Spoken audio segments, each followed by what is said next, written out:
हम लोगों ने अभी जो कवर कर लिया, हम लोगों ने basically want of factor for association and dissociation cover कर लिया ना बेटा। अगर इसको हमने कवर कर लिया तो अब हम डिस्कस करेंगे, कुछ क्वेश्चंस करते हैं, फिर आगे हम लोग बढ़ेंगे इसमें। मैं जैसे आपसे कुछ क्वेश्चंस दूँ, मैं अगर आपसे रिजल्ट डिस्कस करूँ तो रिजल्ट क्या है, इस बात पे थोड़ा सा हम लोग डिस्कस कर लेते हैं बेटा। रिजल्ट ये है कि for association I is equal to 1 plus alpha times 1/n-1। Clear हुआ कि नहीं हुआ?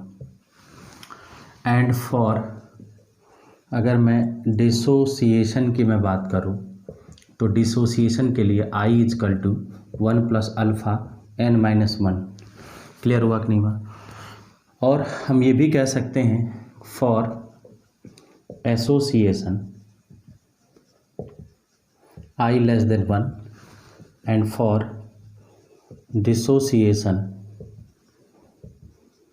आई ग्रेटर देन 1। आई क्या है ये हम लोगों ने पहले ही डिस्कस कर लिया है।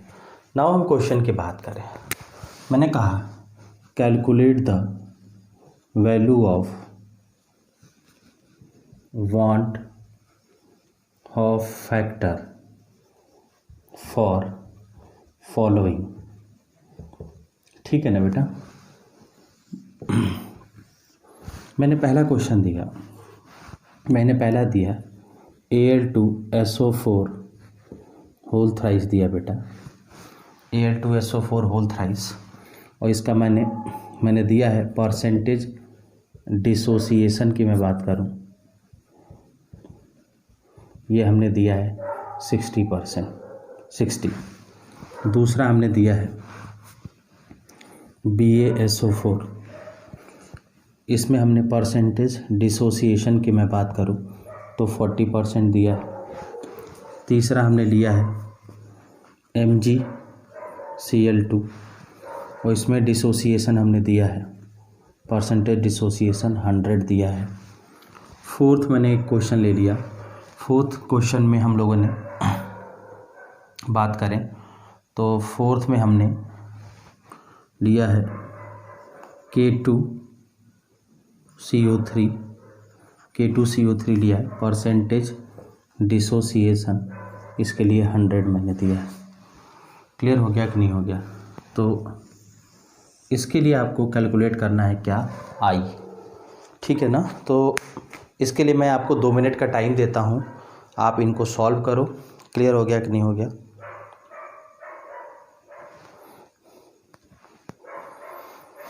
इनको सॉल्व करिए, फटाफट सॉल्व करिए। मैंने आपको 2 मिनट का टाइम दिया है, 2 मिनट में करना है इसको। कैसे करेंगे बताइए भाई?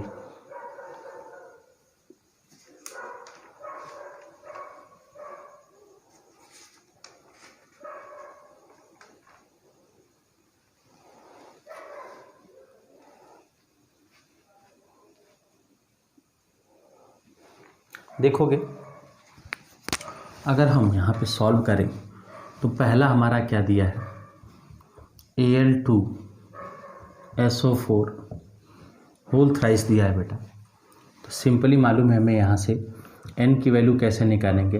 Al3 प्लस SO4 2 माइनस होगा कि नहीं होगा? इसको 3 से मल्टीप्लाई करें, इसको 2 से मल्टीप्लाई कर दें, हो गया कि नहीं हो गया? देख लो, 2 3 जा 6, 3 2 जा 6। समझ में आ रहा है कि नहीं आ रहा है? मतलब n की वैल्यू यहाँ पे कितना हुआ? 5 हुआ। तो i यहाँ से क्या होगा? 1 प्लस अल्फ़ा। अल्फ़ा की वैल्यू यहाँ से क्या होगी बेटा?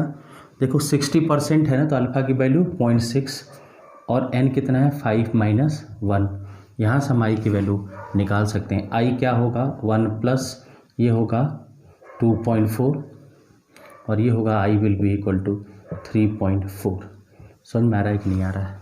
इसी तरीके से अगर हम दूसरे क्वेश्चन की बात करें तो दूसरे क्वेश्चन में हमने दिया है BaSO4 और इसके लिए डिग्री ऑफ डिसोसिएशन 40%, मतलब अल्फ़ा की वैल्यू 0.40 है।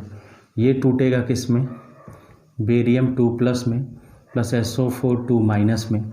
यहाँ से n की वैल्यू कितनी हो, एक ये 2 हो गया कि नहीं हो गया। मीन्स अगर यहाँ से हम i की बात करें तो 1 plus alpha that is 0.4, 2 minus 1 होगा कि नहीं होगा, और i will be equal to 1 plus 0.4 that is 1.4। समझ में आ रहा है कि नहीं आ रहा है, देख लोगे। थर्ड क्वेश्चन की अगर हम लोग बात करें तो थर्ड क्वेश्चन में हम लोगों ने MgCl2 लिया है। MgCl2 लिया 100% डिसोसिएट हो रहा है, तो Mg2 प्लस 2Cl माइनस में जाएगा। n की वैल्यू होगी 2 प्लस 1 3, अल्फ़ा की वैल्यू 1, तो i will be equal to 1 plus alpha that is 1, n minus 1 3 minus 1। यहाँ से ये देखोगे कितना होगा बेटा, 2 इंटू 1 2 प्लस 1 3 होगा कि नहीं होगा। तो हम एक बात ये कह सकते हैं, हम लोग एक बात यहाँ से एक रिजल्ट दे सकते हैं। रिमेनिंग क्वेश्चंस को आप सॉल्व कर सकते हो। यहाँ से हम एक रिजल्ट लिख सकते हैं।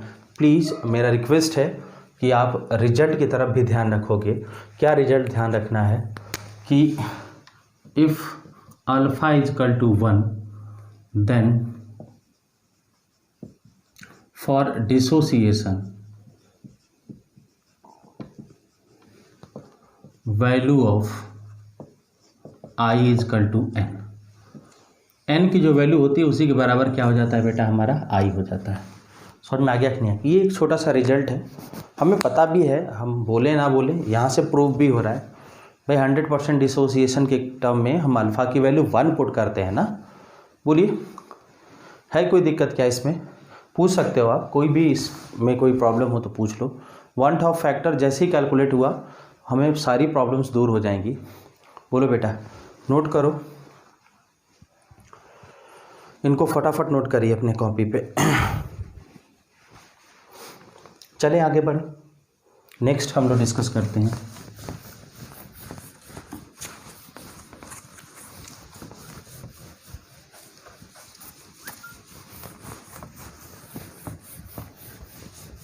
अब हम इसी में डिस्कस करेंगे, इसी में हम लोग डिस्कस करेंगे क्या बेटा, calculation of normal molar mass, calculation of normal molar mass and abnormal molar मास। समझ में आ गया? अब मैं आपको बताऊं तो इसको कैसे कैलकुलेट करेंगे, abnormal molar mass and normal molar मास। इसका क्या मतलब है, जस्ट 1 मिनट आप बोर्ड की तरफ ध्यान से देखो, सभी लोग बोर्ड की तरफ देखिए। हम आई को लिख सकते हैं एबनॉर्मल कॉलीगेटिव प्रॉपर्टी अपान नॉर्मल कॉलीगेटिव प्रॉपर्टी। क्यों? देख लो, जो कॉलीगेटिव प्रॉपर्टी होता है वो क्या होता है बेटा, directly proportional two particles of solute. After dissociation ऊपर होता है, तो डिसोसिएट होना या एसोसिएट होने के बाद का जो पार्टिकल ऊपर था तो इसके कॉरस्पॉन्डिंग हमें एबनॉर्मल कॉलीगेटिव प्रॉपर्टी मिलेगा। भाई पीछे वाला फॉर्मूला याद करो ना, नीचे ऊपर हम लिखते थे number of particles after association और डिसोसिएशन, नीचे number of particle before dissociation. Before dissociation टूटेगा नहीं, ना एसोसिएट होगा ना डिसोसिएट होगा, तो नॉर्मल फॉर्म में होगा कॉलीगेटिव प्रॉपर्टी। ऊपर वाला डिसोसिएशन और एसोसिएशन के बाद है तो वो हमारा एबनॉर्मल कॉलीगेटिव होगा। एबनॉर्मल होगा या नॉन कॉलीगेटिव प्रॉपर्टी को देगा। क्लियर हो गया कि नहीं हो गया? तो इस फार्मूले से हम लिख सकते हैं क्या, दूसरी बात, जो कॉलीगेटिव प्रॉपर्टी होता है initially proportional to molar mass of क्या बेटा, सॉल्यूट होता है। क्यों बताएगा कोई मुझे कि जो कॉलीगेटिव प्रॉपर्टी होता है inversely proportional to molar mass of solute होता है। याद करो ना, मैंने पीछे अभी क्लास में बताया था कि जो कॉलीगेटिव प्रॉपर्टी होता है particles of solute, molecules of the solute in given solution. इसके अलावा हम मोल फ्रैक्शन को भी हमने देखा था, याद आया आप लोगों को कुछ? तो अगर हम बात करते हैं मोल्स की, भी मैंने बात करी थी सॉल्यूट के, तो अगर मोल्स सॉल्यूट के मैं बात करूं तो सॉल्यूट के मोल्स में वेट अपन मॉलिक्यूलर वेट होता है कि नहीं होता है। तो मॉलिक्यूलर मास आपको नीचे दिख रहा है कि नहीं दिख रहा है, means colligative property inversely proportional to molar mass of solute होता है। मीन्स अगर हम यहाँ से आई की बात करूँ तो जो नॉर्मल मोलर मास होगा अब तो ऊपर चला जाएगा, यानी कि ये होगा normal molar mass divided by abnormal molar मास। समझ में आ रहा है कि नहीं आ रहा है। मीन्स आई हम यहाँ से निकाल सकते हैं और आई हमारा होगा normal molar mass divided by abnormal molar mass. Clear हो गया कि नहीं हो गया। मीन्स अगर हम यहाँ से बात करें तो यहाँ से लिख सकते हैं कि normal molar mass will be equal to क्या होगा बेटा, I into abnormal molar mass. Clear हुआ। या हम एबनॉर्मल मोलर मास की बात करें यहाँ से, या हम एबनॉर्मल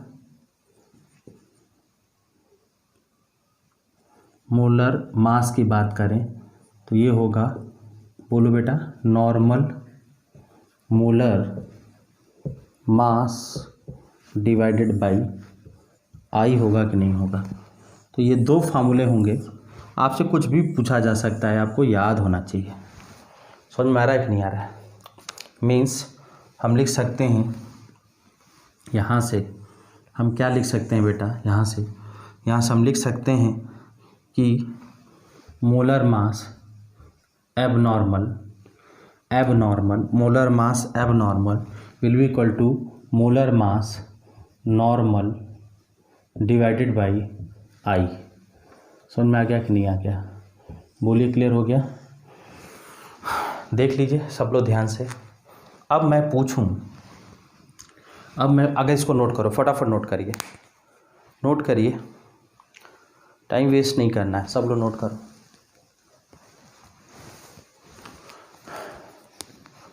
नोट करो बेटा, तब तक मैं इंक डाल लेता हूँ भाई, थोड़ी सी ब्राइटनेस कम हो रही है ना। नोट करो सभी लोग, हम लोग इस पे अभी क्वेश्चंस भी करेंगे, परेशान होने की ज़रूरत नहीं है भाई, पेशेंस रखना है आपको।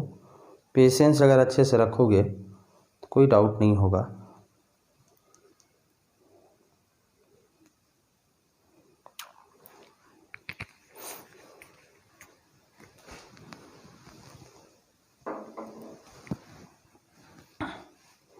है ना।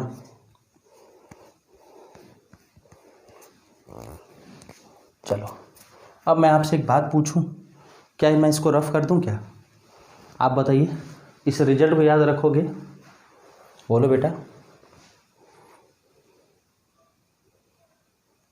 चलो मैं इसको रफ कर देता हूँ। अब ये तो आप लोगों ने लिख लिया होगा, मैं इसको रफ करता हूँ।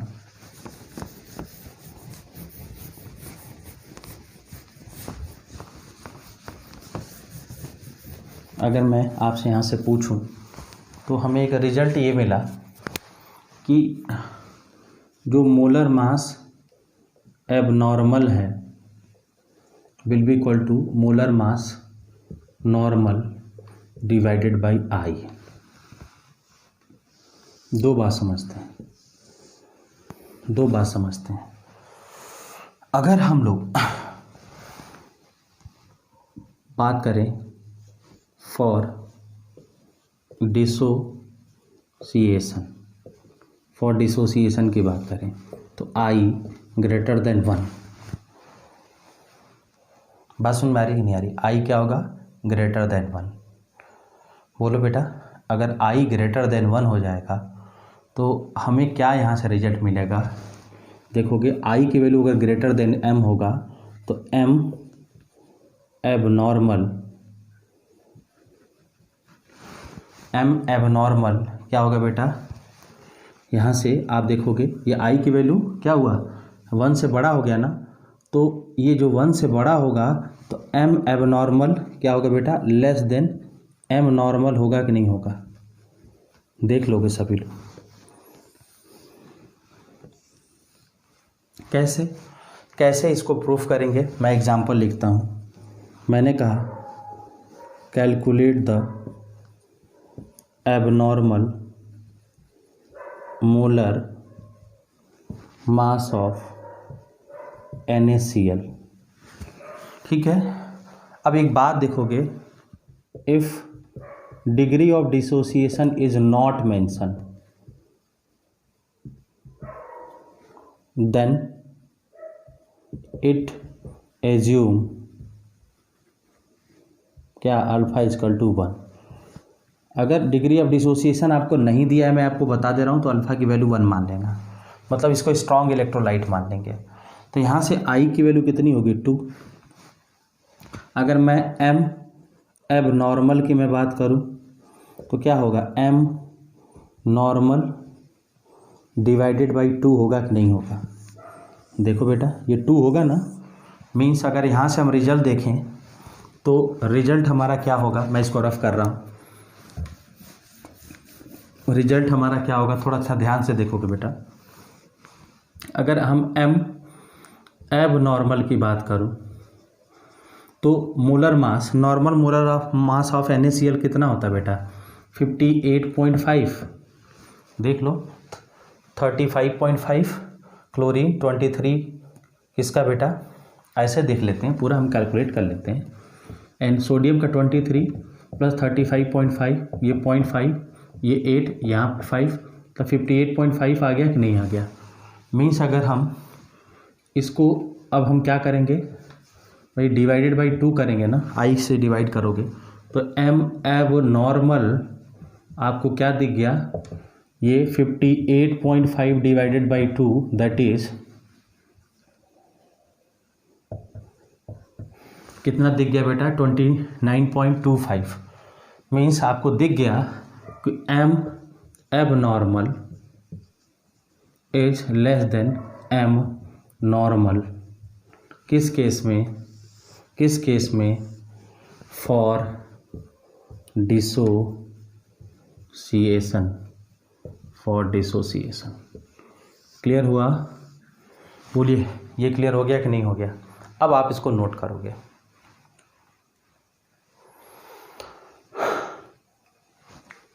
बोलो बेटा। तो मैं एक लिमिट लगा देता हूँ, लिमिट लगा देता हूँ। लिमिट क्या, M एब नॉर्मल कि मैक्सिमम वैल्यू M नॉर्मल हो सकता है और minimum M normal divided by I हो सकता है। समझ में आ गया कि नहीं आ गया ये बात। M normal divided by I से लेके M नॉर्मल के बीच में होगा M नॉर्मल की वैल्यू, किसके लिए, डिसोसिएशन के लिए, है ना। बोलोगे बेटा, समझ में आ रहा है कि नहीं आ रहा है। चलो कुछ क्वेश्चंस लगा लेते हैं, कुछ क्वेश्चंस कर लेते हैं। अगर मैं आपसे पूछूं कि calculate the abnormal molar mass of following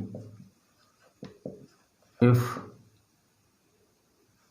degree of dissociation is alpha, मतलब सबके लिए डिग्री ऑफ डिसोसिएशन अल्फा दे दिया है। पहला केस दिया है KCl, दूसरा केस दिया है MgCl2, तीसरा केस दिया है बेटा, मैं यहाँ से बता दूँ, तीसरा जो केस यहाँ से आपको दिया है वो दिया है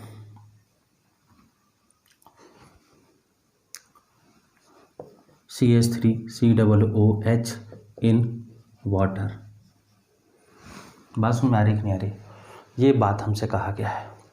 क्लियर हुआ कि नहीं हुआ, देखो फटाफट, क्या आप इसको कर सकते हैं। आपको मैंने 2 मिनट का टाइम दिया, इसको अटेम्प्ट करो, फिर हम आगे इनको मैं डिस्कस करता हूँ, फिर आगे बढ़ेंगे। फटाफट नोट करो।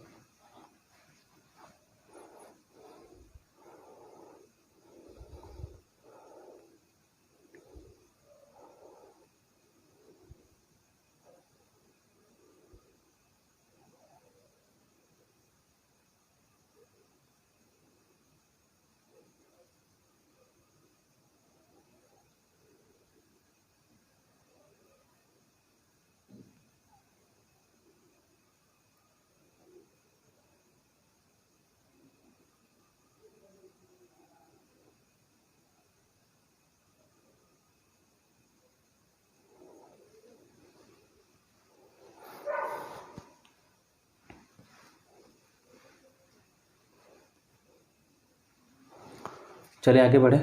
बोल बेटा, पहला क्वेश्चन, एम एबनॉर्मल क्या होगा? Molar mass of KCl divided by 2।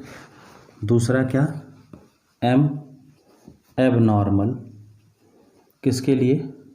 For MgCl2, तो ये क्या होगा? Molar mass of MgCl2 divided by कितना बेटा? 3। अगर मैं थर्ड की बात करूं तो ये होगा एम एबनॉर्मल, ये इक्वल टू होगा क्या बेटा? Molar mass of CH3COOH divided by कितना बेटा? यहाँ से देखोगे 2। समझ में आ रहा है? हालांकि एसिडिक एसिड एक वीक इलेक्ट्रोलाइट होता है, लेकिन हमने यहाँ पे 100% डिसोसिएशन की बात करी है, या अल्फ़ा की वैल्यू हमने 1 की बात करी है। अल्फ़ा हम लोग 1 की बात करें हैं। समझ में आ रहा है कि नहीं आ रहा है? यहाँ पे मैंने लिखा नहीं था, लेकिन अल्फ़ा 1 ही माना था हम लोगों ने। मैंने बोला था 100% डिसोसिएट हो रहा है। समझ में आ रहा है कि नहीं आ रहा है? तो ये क्वेश्चनों के सॉल्यूशन हो गए। समझ में आ गया? बोलो बेटा, आगे बढ़ें। चलो आगे, अगर मैं आपसे बताऊं, नोट करना हो तो नोट कर लो, मैं आपको 1-2 मिनट का टाइम दे देता हूं, परेशान नहीं होना है, आप सभी लोग इसको नोट कर लो। कुछ मैं टाइम आपको दे देता हूं भाई, है ना। अब हम एसोसिएशन के लिए कैलकुलेट कर लेते हैं। आप बता भी सकते हो, मुझे मालूम है आप आंसर दे सकते हो, फिर भी मैं इसको डिस्कस करता हूँ। क्या डिस्कस करना है थोड़ा सा समझोगे। अगर वे बेटा मैं आपसे कहूँ, क्या हमें समझना है?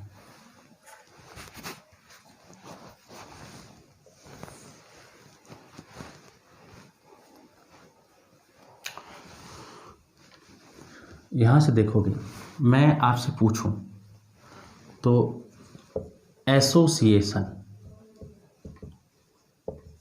के लिए मैं देखूं तो हम M abnormal will be equal to M normal divided by I कहते हैं।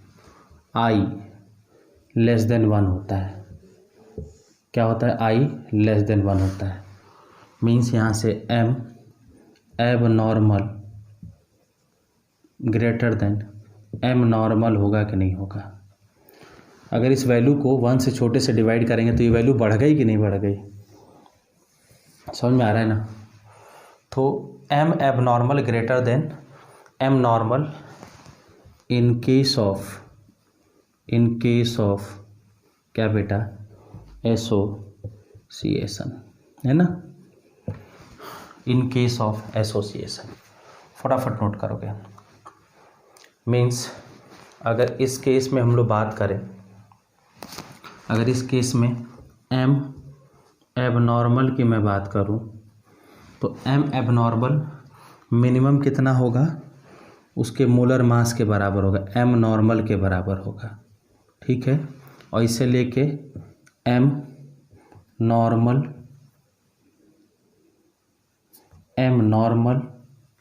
डिवाइडेड बाई आई तक होगा। समझ में आ गया? यहाँ तक होगा। क्लियर हुआ? मिनिमम वैल्यू इसके बराबर हो जाए, मैक्सिमम वैल्यू इससे डिवाइड हो जाए, क्योंकि आई हमारा लेस देन 1 है।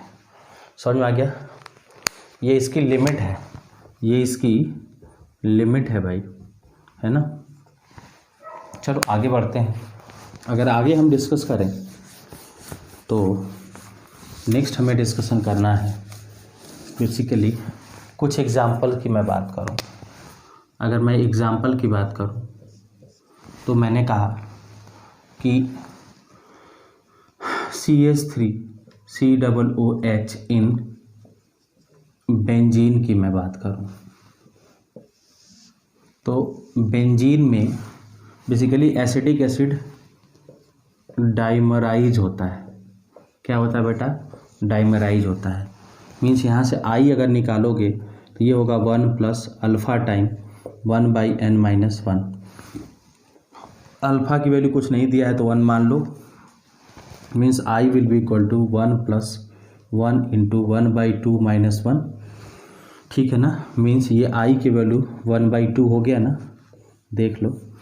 तो आई अगर m/1/2 हो गया तो यहाँ से m एब नॉर्मल की मैं बात करूं तो ये क्या होगा, M normal divided by I, और यहाँ से molar mass of acetic acid कितना होगा, 12 + 3 15, 15 यहाँ से देखोगे आप लिख सकते हो 12 24 + 3 27 प्लस यहाँ पे कितना 1 28 प्लस कितना बेटा 32 मीन्स 60 होगा ना, 60 डिवाइडेड बाई 1/2 मीन्स ये 120 हो गया कि नहीं होगा।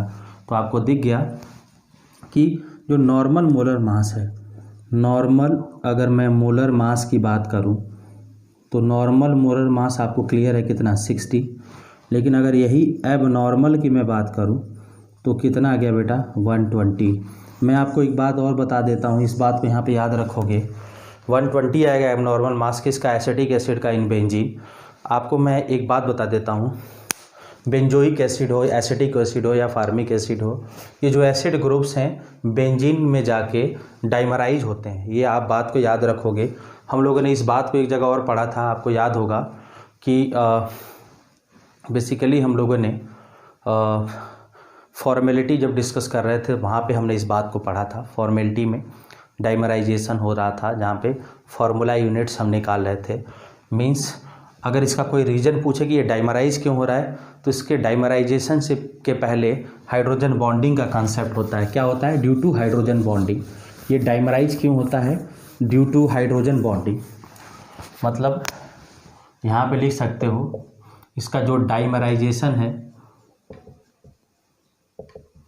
Is due to hydrogen bonding. समझ में आ रहा है कि नहीं आ रहा। हाइड्रोजन बॉन्डिंग कैसे होता है, मैं बात करूँ CH3 C+O, ठीक है ना, ऐसे देखो CH3 COOH की बात किया है कि नहीं किया है, तो यहाँ से OH होगा ना। अब एक ऐसा ही मॉलिक्यूल हम लोग क्या करें, ऐसे ले लें, यहाँ डबल बॉन्ड C क्लियर हो गया, यहाँ पे क्या CH3 और यहाँ पे हम लिख सकते हैं क्या OH ले सकते हैं ना, यहाँ पे OH ले सकते हैं कि नहीं ले सकते हैं। ऐसे देखोगे एक मॉलिक्यूल ये हो गया CH3 COOH, एक हो गया CH3 COOH। समझ में आ रहा है कि नहीं आ रहा। तो बेसिकली होता क्या है, ये नेगेटिव चार्ज इधर खींचेगा तो एक हाइड्रोजन बॉन्ड यहाँ बनता है, ये नेगेटिव चार्ज इधर खींचेगा, इस पे पार्शली पॉजिटिव आएगा तो एक हाइड्रोजन बॉन्ड यहाँ बनता है। ये हाइड्रोजन बॉन्ड होने की वजह से ना बेटा, हाइड्रोजन बॉन्ड होने की वजह से ये डाइमर फॉर्म कर लेता है। मीन्स हम ऐसा कह सकते हैं कि 2 टाइम्स CH3 COOH, ये क्या होता है CH3 COOH क्या ट्वाइस हो जाता है, ऐसा इसी को बोलते हैं हम डाइमराइजेशन। किस में, बेंजीन में। किस में बेटा, बेंजीन में। समझ में आ गया कि नहीं आ गया। ये रहा हमारा आज का सेशन जिसमें हम लोग ने एबनॉर्मल कॉलिगेटिव को कंप्लीट किया, वांट ऑफ फैक्टर को कैलकुलेट किया। अब हम लोग कॉलिगेटिव प्रॉपर्टी 1 बाई 1, जैसा कि मैंने बोर्ड पे लिखा है, पहला हमें कॉलिगेटिव पढ़ना है relative lowering of vapour pressure. तो हमें मालूम है कि जो RLVP होता है, RLVP जो होता है जिसको हम बोलते हैं क्या बेटा, relative lowering in vapour pressure. समझ में आ रहा है कि नहीं आ रहा है। और ये बराबर होता है क्या बेटा, XB के, है ना। और इसकी वैल्यू होती है P0A minus PA upon P0A। समझ में आ गया कि नहीं आ गया। अब इस फॉर्मूले में हमने 2 बात सीखे थे। क्या सीखा था, sum NB upon NA will be equal to P0A minus PA upon PA। एक तो फॉर्मूला हमारा ये था, दूसरा था NB upon NA plus NB जो कि XB के बराबर होता है, ठीक है ना। और ये किसके बराबर, P0A minus PA upon P0A, ये PA लिख लोगे।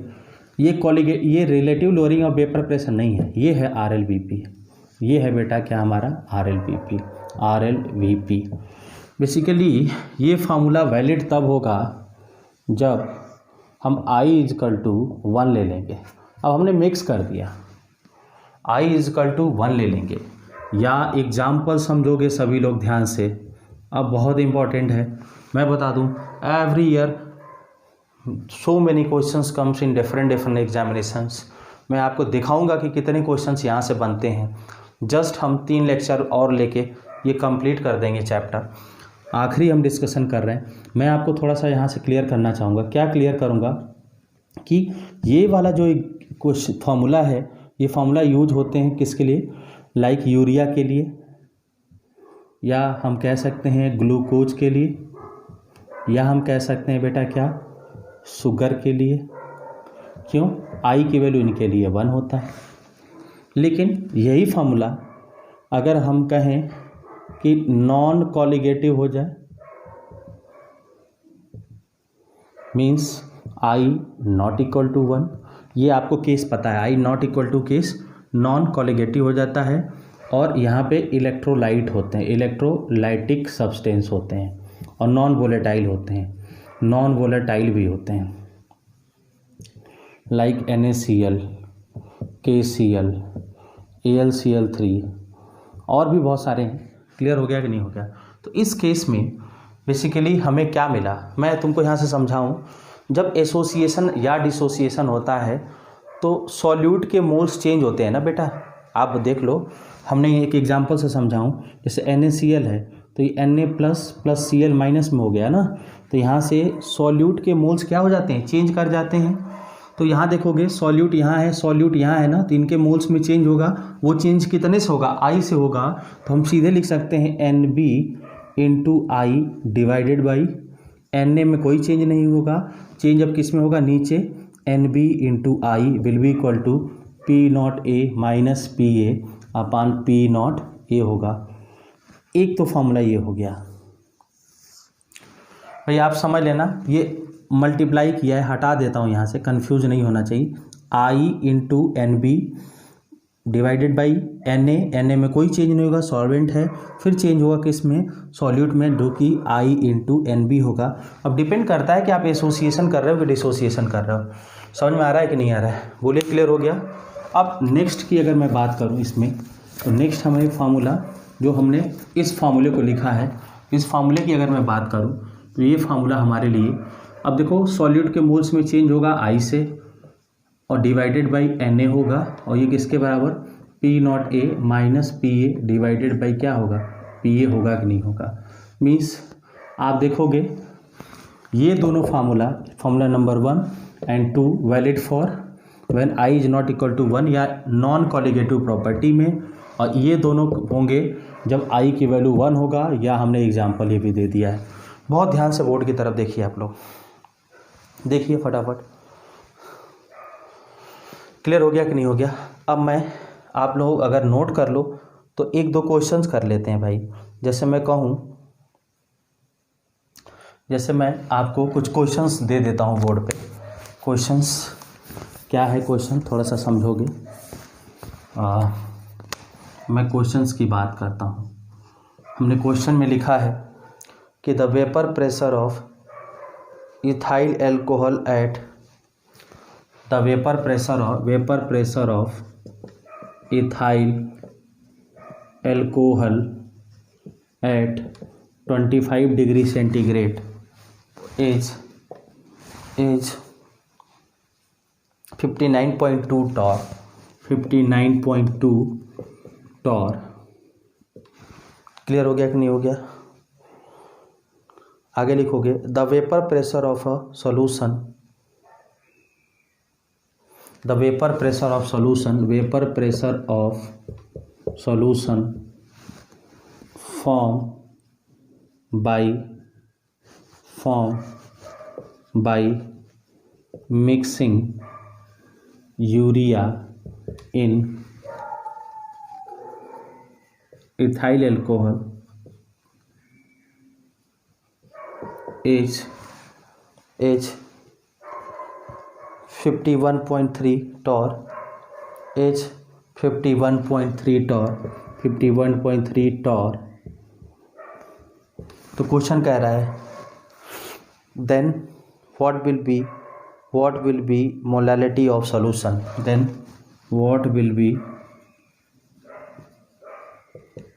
be molality of solution। Question को आप देखिएगा, ये हमारा क्वेश्चन है। क्वेश्चन सब लोग बोर्ड की तरफ देखो ध्यान से। Vapour pressure of ethyl alcohol at 25 degree centigrade is 59.2 torr and vapour pressure of solution form by mixing urea in ethyl alcohol is 51.3 torr, then calculate the molality. हमसे molality पूछा गया है, आप कैसे करोगे?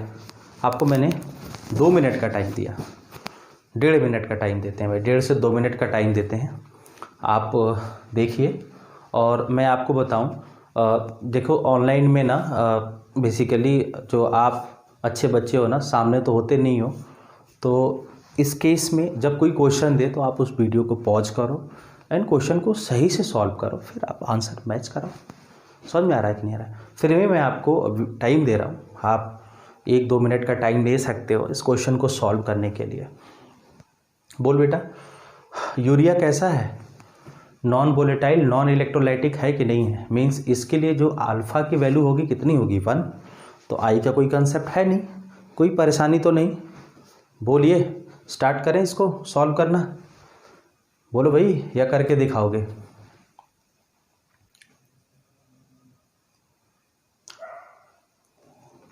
सॉल्व करना चाहो तो आप कर भी सकते हो, या मैं आपको बताऊं, दोनों ही बातें हैं। देखोगे, मैं आपसे बोलूं P0 A दिया है ना 59.2 एंड PA आपको कितना दिया है 51.3। तो यहाँ से अगर मैं आपसे XB पूछूं तो वो कितना होगा? P0 A that is 59.2 minus 51.3 divided by 59.2 होगा कि नहीं होगा?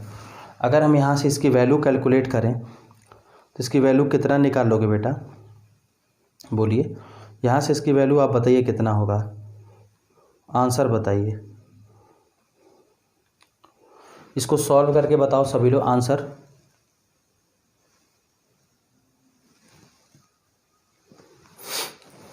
देखोगे इसको हम लोग क्या लिख सकते हैं?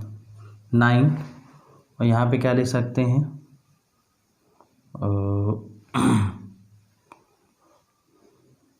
ये 9 हो गया, यहाँ पे 8 हो गया, यहाँ पे 7 होगा। बात समझ में आ रही कि नहीं आ रही? ये 7.9 होगा क्या? ठीक है, 7.9 डिवाइडेड बाई क्या बेटा? 59.2 होगा। अगर इसको यहाँ से हम सॉल्व करें तो आई थिंक 0.13 आएगा, 0.13 आएगा। देख लीजिएगा सभी लोग, यही आएगा, 0.13 आएगा। तो XB की वैल्यू हमें पता चल गई ना, 0.13। कैलकुलेशन देख लेना बेटा। अगर हमें XB पता चल गया, सुनो मेरी बात, सुनो ध्यान से सुनो, क्या पता चल गया? XB पता चल गया, कितना? 0.13। तो क्या निकाल सकते हो? X से कितना? 1 माइनस 0.13 कितना होगा ये? बोलो, 0.87 होगा क्या? क्लियर हो गया? अब मैं मोलालिटी को सम XB अपान क्या बेटा? XA into 1000 divided by molar mass of solvent लिख सकते हैं ना? क्या सोचना है इसमें तुम लोग यार? फटाफट करो ना इसको। बोलो, XB upon XA into 1000 divided molar mass of solvent. Solvent क्या है? बोलो, इथाइल अल्कोहल, मतलब C2H5OH। ये कितना होगा मोलर मास इसका मोलर मास कितना होगा? देखो 24 + 5 + 16 + 1, 24 + 5 29 + 1 30, 30 + 16 46 होगा। तो M क्या होगा? XB 0.13 divided by XA 0.87 into कितना? 1000 डिवाइडेड बाई कितना? 46। निकाल लो, मोलालिटी आ गया। लो, मोलालिटी आ गया, हो गया सॉल्व। बोलो भाई, ये डन हुआ, क्वेश्चन हो गया डन। अगर ये हो गया हो तो एक क्वेश्चन हम लोग और करेंगे। अगर ये हो गया हो तो एक क्वेश्चन हम लोग और कर लेते हैं। मैं इधर क्वेश्चन नोट रफ करता हूँ, तब तक आप इसको सॉल्यूशन लिखना चाहो तो लिख लो अपने कॉपी में। सॉल्यूशन नोट करना हो तो आप यहाँ से कर सकते हो, है ना। मैं एक क्वेश्चन लिख रहा हूँ, calculate the relative lowering of vapour pressure. मैंने क्वेश्चन दिया, क्वेश्चन है मेरा, मैंने आपसे क्वेश्चन दिया, calculate the value of relative lowering of vapour pressure, relative lowering of vapour pressure of 0.16 molal aqueous solution. क्या बेटा? Aqueous solution. अच्छा क्वेश्चन है, करो अटे, कोई इन्फॉर्मेशन बहुत दिया ही नहीं है इसमें, ठीक है ना। क्या दिया है? Calculate the relative lowering of vapour pressure of 0.16 molal aqueous solution. मैं बताऊं, ये एक जेई में पूछा हुआ क्वेश्चन है। इस तरह लास्ट ईयर 2019 में भी जेई में क्वेश्चन पूछा गया है। जेई के भी क्वेश्चंस हम लोग करेंगे। अब कुछ क्वेश्चन के मैं बैंक के भी क्वेश्चन कराऊंगा, सीआईपी में भी कुछ क्वेश्चन आपको मिलेंगे जेई के। इस क्वेश्चन को कैसे करोगे? टाइम चाहिए आपको। चलिए, मैंने आपको 1 मिनट का टाइम दिया, आप अपने टाइम को यूटिलाइज करिए, इस क्वेश्चन को सॉल्व करिए भाई, सॉल्व करिए।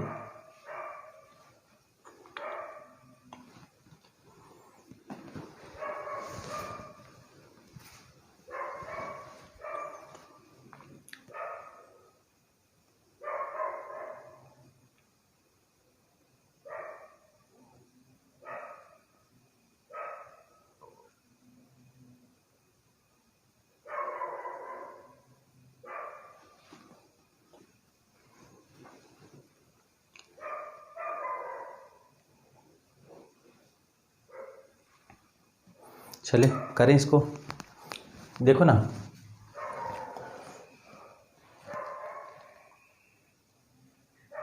आपको यहाँ से क्या दिया है? इक्वल सॉल्यूशन दिया है ना, बोलिए तो कैसे करोगे इसको?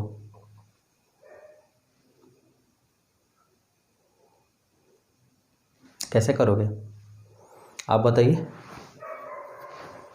मैं अगर यहाँ से पूछूं तो आपसे जो RLVP होता है,